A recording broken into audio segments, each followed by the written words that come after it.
मुख्यमंत्री अशोक गहलोत की कैबिनेट की आज अहम बैठक होने वाली है। बता दें कि सीएमआर में दोपहर 12 बजे बैठक होगी। मुख्यमंत्री अशोक गहलोत की अध्यक्षता में ये बैठक होने वाली है। सियासी उठापटक के बाद कैबिनेट की पहली बैठक ही होगी, जिसमें कोरोना से जुड़े राहत कार्यों और अन्य मुख्य मुद्दों पर भी चर्चा होगी। कोरोना की राहत के लिए एक दिन के वेतन कटौती पर विचार संभव। मुख्यमंत्री मंत्रियों से लेकर अफसरों कर्मचारियों के वेतन में कटौती संभव है। उद्योगों को राहत देने पर भी इस बैठक में विचार हो सकता है। पर्यटन उद्योगों को लंबित करने पर भी इस बैठक में विचार हो सकता है। महत्वपूर्ण अहम बैठक मुख्यमंत्री अशोक गहलोत के कैबिनेट की आज। बता दें कि जिस भी प्रकार का सियासी पॉलिटिकल ड्रामा प्रदेश में देखने को मिला पूरे एक महीने का, उसके बाद में पहली दफा यहां पर कैबिनेट की बैठक होने वाली है, जिसमें कोरोना से जुड़े मुद्दों पर और जो ज्वलंत समस्याएं या फिर चुनौतियां फिलहाल प्रदेश झेल रहा है, उनसे किस प्रकार से निपटना है, इस पर चर्चा इस बैठक में संभव।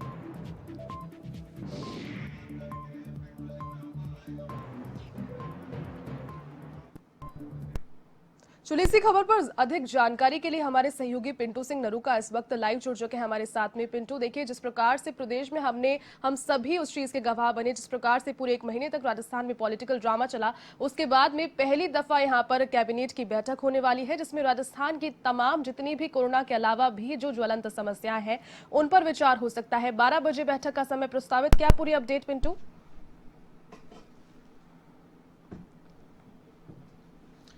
देखिए जीती, पूरे सियासी घटनाक्रम के बाद में आज ये पहली कैबिनेट की बैठक है, जिसमें काफी महत्वपूर्ण मुद्दों पर चर्चा होनी है। कई फैसले आज इस कैबिनेट के बैठक में होंगे। पहले बुधवार को कैबिनेट की बैठक होनी थी, लेकिन फिर इसको पोस्टपोन कर दिया गया आज के लिए, और आज ये कैबिनेट की बैठक होगी। तमाम कैबिनेट के मंत्री बैठक में मौजूद रहेंगे, और खासतौर पर जो बैठक के जो एजेंडे हैं वो देखा जाए तो अभी एजेंडा को तय नहीं किया गया, लेकिन मानकर चला जा रहा है कि जिस प्रकार से इस पूरा कोरोना महामारी के चलते, इस लॉकडाउन के चलते जिस प्रकार से अर्थव्यवस्था पूरी तरह से जो चौपट हुई है, तो कहीं ना कहीं जो उद्योगों को गति देनी है, उन उद्योगों को गति देने को लेकर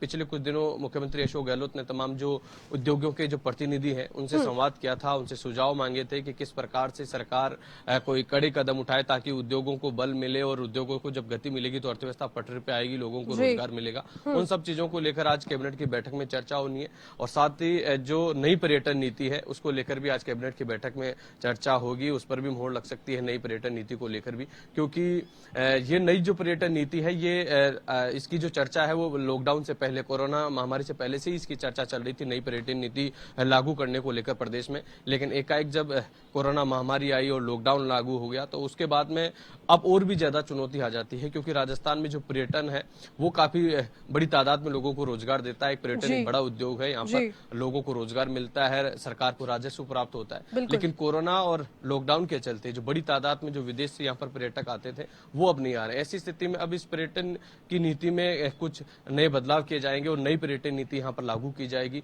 और पर्यटक से जुड़े उद्योग को, जो व्यापार हैं, जो लोग इससे जुड़े हुए हैं, उनको किस प्रकार से बल दिया जाए ताकि जो विदेशी पर्यटक यहाँ नहीं आते हैं, इसके बावजूद भी पर्यटन क्षेत्र को गति मिले, और जो लोग इससे जुड़े हुए हैं, जिनकी रोजमर्रा की जिंदगी पर्यटन के भरोसे थी, उनको बल मिले। इन तमाम चीजों को लेकर आज कैबिनेट की बैठक में यहाँ पर चर्चा होगी, और कई फैसले होंगे, खासतौर पर पर्यटन की नीति और उद्योग को लेकर। दूसरी बड़ी बात यह है जयती कि जो सेवा नियम संशोधन है उनको लेकर भी आज यहाँ पर फैसला हो सकता है, और मानकर यह भी चला जा रहा है कि जो अधिकारी है उनकी जो एक दिन की वेतन कटौती है उसको लेकर भी यहाँ पर आज कैबिनेट की बैठक में चर्चा होगी।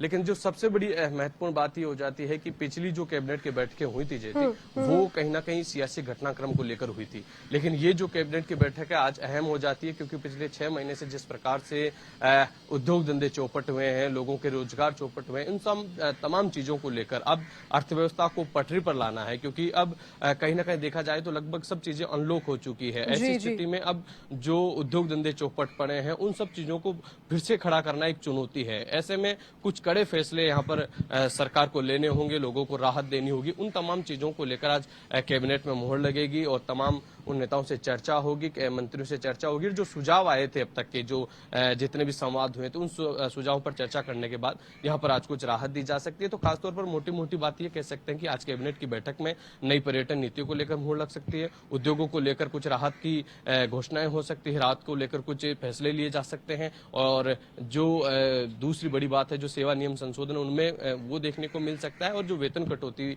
का जो फैसला है, वो सब चीजें इस कैबिनेट की बैठक में देखने को मिल सकती है। क्योंकि मुख्यमंत्री अशोक गहलोत लगातार ये चाहते हैं कि उद्योगों को जब बल मिलेगा, रोजगार बढ़ेगा और जनजीवन सामान्य हो पाएगा। क्योंकि एक बड़ी चुनौती सरकार के सामने हो गई, सरकार के पास राजस्व का घाटा हुआ है और उद्योग धंधे चौपट हुए हैं, लोगों के रोजगार चले गए। ऐसी स्थिति में अब कुछ फैसले सरकार को लेने हैं, तमाम सुझाव ले लिए गए हैं और उन सुझावों पर विचार करने के बाद में आज कैबिनेट की बैठक में चर्चा होगी और फिर कुछ फैसले होंगे। जी पिंटू, चूंकि अनलॉक 4 अब फेज शुरू होने वाला है, सितंबर 1 से चालू हो जाएगा और गृह मंत्रालय की ओर से जो गाइडलाइंस है वो भी जारी कर दी जाएगी।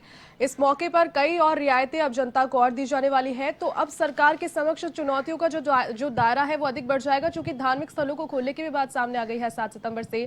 तो कैबिनेट की बैठक में क्या सुरक्षा के नए आयाम भी स्थापित किए जा सकते हैं? चूंकि कहीं ना कहीं जनता जो है अब थोड़ी सी गंभीर नहीं है इस समस्या को लेकर जितना शुरुआती दिनों में थी। तो इसके लिए क्या इस बैठक में कुछ अहम या कड़े बदलाव किए जा सकते हैं, बात की हो सकती है? देखिए ज्योति, जिस प्रकार से मुख्यमंत्री अशोक गहलोत ने राजस्थान में जो कोरोना की लड़ाई लड़ी, वो पूरे देश में एक मिसाल के तौर पर देखी गई। जिस प्रकार से सबसे पहले लॉकडाउन किया गया और एकदम से जब भीलवाड़ा में जिस प्रकार की स्थितियां बनी, जब बहुत ज्यादा भयावह रूप था इस कोरोना का, एक डर था बहुत ज्यादा। उसके बाद जब सब चीजें पहली बार थी, ना किसी प्रकार के पीपीई किट थे, ना कोई दूसरे संसाधन थे, उस दौरान जब लड़ाई लड़ी राजस्थान सरकार ने और एक मिसाल पैदा की भीलवाड़ा मॉडल, उसके बाद से मुख्यमंत्री अशोक गहलोत लगातार कोरोना नियंत्रण पर प्रयास करते रहे, उनकी पूरी टीम।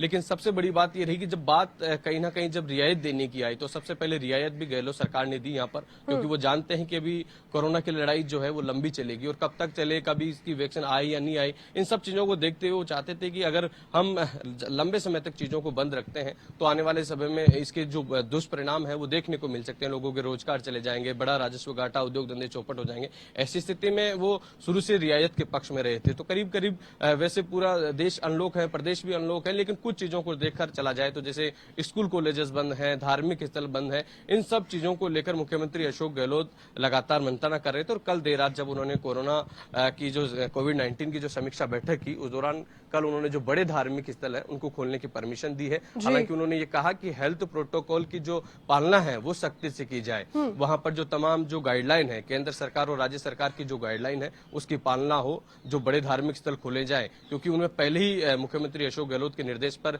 जो बड़े धार्मिक स्थल थे वहां पर कमेटियों का गठन किया गया है, वहां के लोगों का, कि वो कमेटी इस पूरे जो कोरोना काल में जो बड़े धार्मिक स्थल है उनके संचालन को लेकर वो फैसले ले, वहां पर भीड़ कम एकत्रित हो। और जब ऐसा कोई बड़ा दिन होता है धार्मिक स्थल से जहां पर बड़ी तादाद में श्रद्धालु इकट्ठे होते हैं, ऐसी स्थिति में ज्यादा श्रद्धालु इकट्ठे नहीं हो, आम दिनों में वो दर्शन करे, सोशल डिस्टेंसिंग की पालना हो, मास्क लगाए। तो कहीं ना कहीं कल जो राहत मुख्यमंत्री अशोक गहलोत ने देर रात दी है वो तमाम जो बड़े धार्मिक स्थल है उनकी खोलने की परमिशन दे दी है। हालांकि उन्होंने जो तमाम जिलों के जिला कलेक्टर्स हैं उनको कहा है कि वो इनकी पूरी निगरानी करें, बड़े धार्मिक स्थलों की जो कमेटियां गठित गई हैं उनके संपर्क में रहें, उनकी लगातार जो गाइडलाइन की जो पालना है वो सख्ती से करवाएं। तो कहीं ना कहीं धार्मिक स्थल को अब खोलने की इजाजत मिल गई है। लेकिन सबसे बड़ी जो चुनौती है, क्योंकि अभी भी कोरोना वायरस पूरी तरह से खत्म नहीं हुआ है, संक्रमण लगातार मामले ज्यादा आ रहे हैं, कहीं ना कहीं कोरोना के केस बढ़ रहे हैं। ऐसी स्थिति में लंबे समय तक इन सब चीजों को बंद भी नहीं कर सकते, लेकिन इनकी पालना सख्ती से हो, हेल्थ प्रोटोकॉल की सख्ती से पालना हो। तमाम जो पुलिस के अधिकारी है उनको भी निर्देश दिए हैं, जो प्रशासनिक अधिकारी उनको भी निर्देश दिए, और जो कमेटियां गठित हुई है उनको भी कहा है कि आप गाइडलाइन की सख्ती से पालना करें और किसी भी प्रकार से ज्यादा भीड़ एकत्रित नहीं हो। लेकिन जो सबसे बड़ी चुनौती है जेती, वो है उद्योग धंधों को फिर से जीवित करना, फिर से खड़ा करना। क्योंकि जो कहीं ना कहीं जो रोजगार मिलता है वो उद्योग धंधों के माध्यम से मिलता है, जो राजस्व आता है वो सरकार के पास उद्योग धंधों के माध्यम से आता है, लेकिन वो कहीं ना कहीं चौपट, उनको खड़ा करना फिर से एक सरकार के लिए एक बड़ी चुनौती है। उसी को लेकर आज कैबिनेट की बैठक में ये फैसले हो सकते हैं, क्योंकि मुख्यमंत्री अशोक गहलोत लगातार जो उद्योग प्रतिनिधि हैं उनसे सुझाव लिए थे, जो व्यापारी हैं उनसे सुझाव लिए थे, और जो दूसरे जनप्रतिनिधि हैं उनसे सुझाव लिए थे। इन तमाम लोगों के सुझावों के बाद आज मुख्यमंत्री अशोक गहलोत अपनी कैबिनेट की बैठक में कुछ राहत के फैसले ले सकते हैं, उद्योगों को खड़े करने के फैसले ले सकते हैं, नए पर्यटन नीति पर मुहर लगा सकते हैं। ये तमाम जो चीजें हैं आज के बैठक में खासतौर पर मुद्दा रहेगी। जी बहुत शुक्रिया पिंटू तमाम जानकारी के लिए। चले फिलहाल रुक रहे एक छोटे से